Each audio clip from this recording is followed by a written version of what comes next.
That was that, this was this, there's that. Howdy! Welcome back! Diana Chu here at SLOWGAZE. Today we're gonna do a really quick one, mostly because I'm in my little party dress and I'm ready to go to a wedding, but later in the day I want to run a couple errands, but right now it's like almost 2 o'clock and the wedding starts at 5 and I just want to have enough time to not have to come back, change, all that jazz. Bring like a pair of shoes in the car and just be rockin' and rollin'. I have not gotten ready like this, I mean, in a long time. A little bit more coverage today, so I'm gonna go in with the Westminster Atelier Vital Foundation Stick. This is in the shade Atelier 3. It fits me perfectly in my olive undertones. It's listed as more yellow based, and I think that's exactly what I was looking for, so it does fit my overtone enough. But it's neutral enough too that it doesn't wash me out. It doesn't feel too yellow or too beige. It's like just perfect.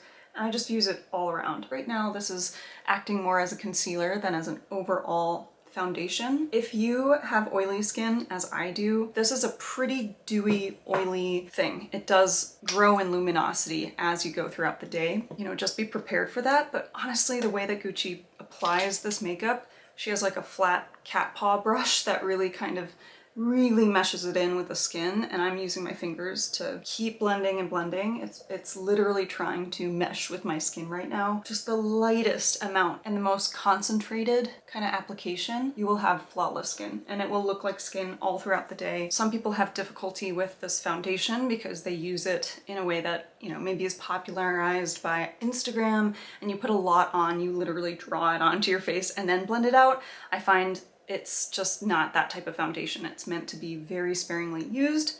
Going in with some Hourglass now. The center, the lightest, brightest shade, I always tap them out. I haven't returned to Hourglass in a big way, obviously because their shade range is abominable. Their shade range is abhorrent. Just can't stay away from these powders because they work. And when I was younger, I didn't quite understand, you know, the difference between dim light here, radiant light. I'm using this mostly in the center of my face to really brighten it up. And then I'm going in with radiant light here, which gives me a little bit of like a light bronzer vibe almost. The older I get, the more I'm like, the subtler, the better.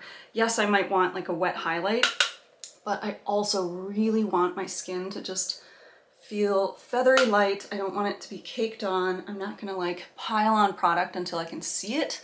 I just know it's gonna work. I'm gonna trust that it's there. It's really getting me through my early 30s. We're gonna go in with a little bit of bronzer. I've also returned to the butter bronzer. We'll have a whole discussion about decluttering things and then recluttering or repurchasing things that we've decluttered. I'm only human. There are times where I'm tempted, especially when I'm on YouTube and I'm thinking, gosh, it'd be really nice to do a story about full face of drugstore, or it'd be really nice to bring back this comparison.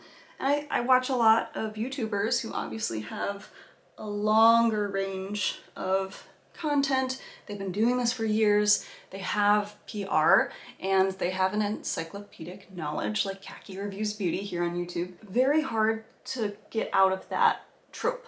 So I find myself sometimes buying into it, saying, okay, no, I do want to do an individual story of drugstore makeup that is coming. I want to talk about why I no longer buy drugstore makeup, upgrade everything, and how I feel about that, because it's not the best feelings. And so I have repurchased things that I've decluttered, unfortunately, but it's very minimally. It's a negligible margin enough for me to not feel guilty enough not to do it, if that makes sense. I hope this doesn't come off as being dishonest or kind of deluding myself.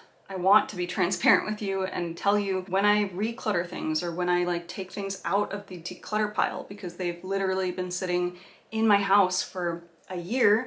I haven't been safely able to visit friends or be with family for a year, so I haven't been able to pass along a lot of the things that I'd wanted to declutter. Brows next. This is the PYT Beauty Brow Pencil. So oftentimes makeup that I have decluttered, I still don't intend on keeping it, but sometimes it'll just come up as a, oh, this is a good comparison. And so I might dig back in. Diana, what's the point? You know, what's the point of decluttering things if they're just gonna be accessible to you anyway? There is a level of detachment that has been passed along to those products, so I don't feel like they're in my arsenal, so to speak, They're also packaged like in a box, in a bag, out of sight, out of mind. So it's really a strong feeling whenever I'm like, oh, I should try that again, compared to this, to tell my viewers. It's a strong pulling up of that product. It's not like I see it and I'm like, oh, I should probably use that. So to me, it's a much more discerning moment when I'm like, okay, actually, let me see if I can revisit that.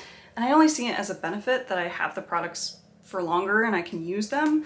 Obviously, it does seem redundant then to declutter in the first place, but I honestly am glad that I've been decluttering my makeup. I have been purchasing makeup still, but not as much. And I really think that I'm in a much better place than I was a year ago, thinking about makeup, knowing my collection, not just buying the next thing that looks shiny, focusing on what colors work for me, understanding my undertone. Like there's just so much more understanding from last year to this year. The journey's never a straight line, right? So I'm going in with the Merit Beauty Brow Pomade. This is probably my favorite brow pomade. It's in the black brown shade. So this is the basic structure of my face. My eyes are looking really light. I want to go with a very subdued nude lip balm. This is the by Terry Rosy Babe #1. It has a very strong rosy flavor. It has a great peachy tint. It works great with my skin tone. I have my lip cheat by Charlotte. This is in her shade Iconic Nude. And I really don't want to reshape my lips too much, but I want to even out the edges, give my Cupid's bow a little bit more structure. Lip cheat is seriously a game changer if you're over 30 or you're finding that your lip lines just aren't the same as they used to be. Okay, so now we have, to tie it all together, the Rouge Dior Nude Look Matte in shade 100. This is a refillable bullet. I think it's a really gorgeous nudie color.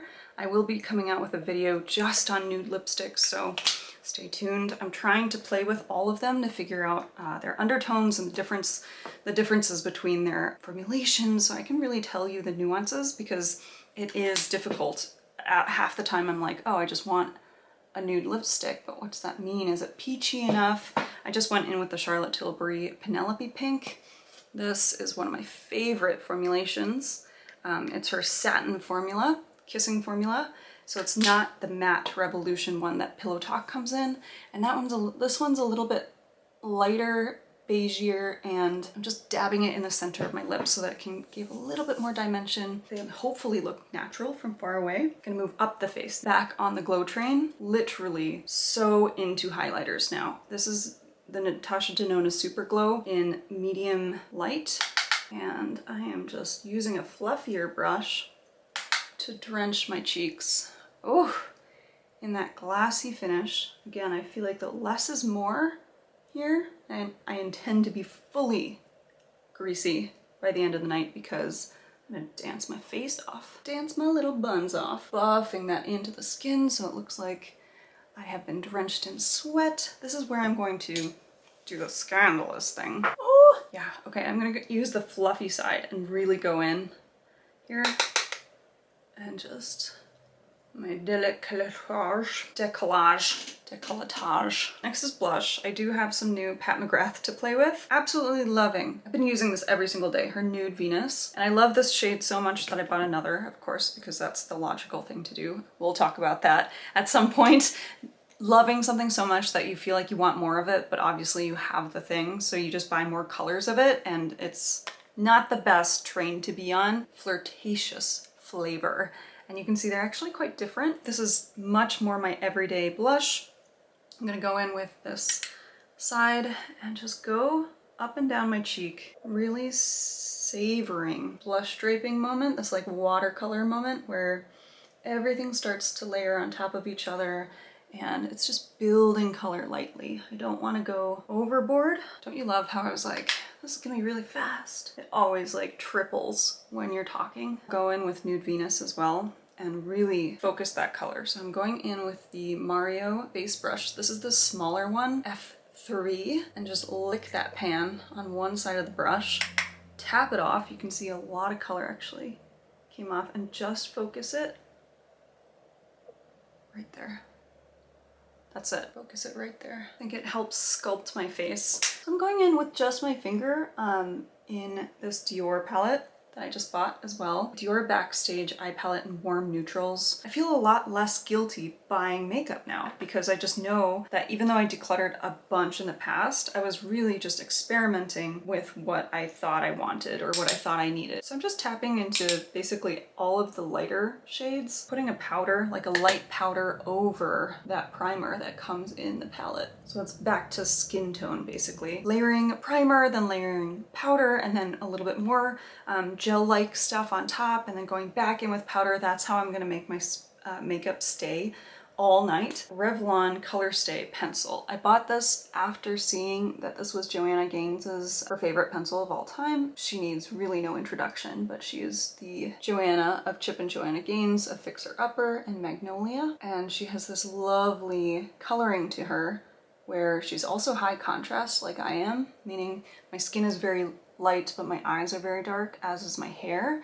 So I feel like when I play up light and dark and not go for all the mid tones that I think a lot of people can really work, it really stands out. Like it helps my features a lot if I keep it high contrast. So I'm gonna make my eyes pretty dark. So what I'm gonna do is go in with the other side of this brush and just make sure that I have any excess liner taken down a notch and just brought up into other parts of the skin. I really, like I said, love veiling makeup over makeup so that it doesn't have a chance to budge or move around on itself. It's really as close to skin contact as possible. I find my makeup just stays so much longer if I take the care and the due diligence to do these steps. I haven't done my makeup in a while. One of my favorite palettes of all time, this is the Pat McGrath Subliminal 1. Quickly show you what I gotta do. These shades here, mostly, go in with the black over the liner and then come in with a pop of white on top, and this is gonna be my final look. Gonna also put on some mascara. Having monolids too without a strong crease is always interesting to play with for like nighttime makeup. I don't go in with anything on the crease. I really just aim to draw out the shape of my eyes so that they're more almond and they seem larger but also more cat-like. So I just want to make sure that I still have drama and you can still see the eyeshadow when I close my eyes. That's what's working for me. And you can see that I literally didn't put anything on my lower lashes or my lower lash line because it will all transfer. And so if I put any more down, it's gonna get crazy and messy. Mario brush, ever so lightly jump into this shade right here at the top. Again, just to melt everything in, give my eye that glossy look that my cheek has. Quick battery change. Back into this really nice hot white shade and just popping it into what would be known as your inner corner. I think that's giving me another wide-eyed look. So I have dark on the outside and then light on the inside. So maybe if I use all of these, this one is pink and shifting blue, this one is blue and white frost, and this one is a very pale gold. If I mix all of them optically together on my eyes, I'm literally gonna go in and pat on top. Okay, so I can see a lot of blue shift going, and that's all right because my dress is actually a navy. It's a very deep midnight navy, so I might want to go in more with the gold. And that's a pretty high wattage. I'm not going farther than sort of the 3/4 point of my eye. It's like the subtle wet look. Huzzah! To completely ensure that my makeup will just not budge, especially the dark bits, I am gonna go on top with my ever trusty KVD tattoo liner. And this is not in black, this is the Mad Max brown shade. Even though it's listed as a brown, it is so complementary to the color of my hair. So this is the Honest Beauty mascara, and I always get this wrong. The lash primer right here, the one that has that white, it looks like just, it's like a white shampoo or like a conditioner. Not even gonna curl my lashes, it's just not worth it. I usually would go in with this mascara, but my tried and true is this Estee Lauder Double Wear Zero Smudge situation. And yes, I did paint my nails to match my dress to have polka dots on it, just because I'm a nerd. I don't mind a spidery look. So that is it. Let us take a look here. See what I mean by how it already transferred a little bit? that's fine. Just gonna blend it out and let this be the show. Please remind me I have to put some earrings on, but this is the look. I'm not even gonna curl my hair because I'm liking the length of it and I'm liking the shortness and the straightness. It's kind of giving me a vibe. I'm feeling myself. It's time to ride. I will see you all later. I might film a little bit of the wedding, we'll see, but if not, thank you so much for watching. I hope you can subscribe and hang out if you want to see more content from me. I upload every Wednesday, 11 a.m. Central Time, because I'm in Milwaukee. I hope to see you back here regardless. Give this video a thumbs up or share it with anyone who's also going to a wedding and needs a little inspiration or just wants to get ready with someone. I would love it if you shared this with a friend. Without further ado, I take leave of you. Adios.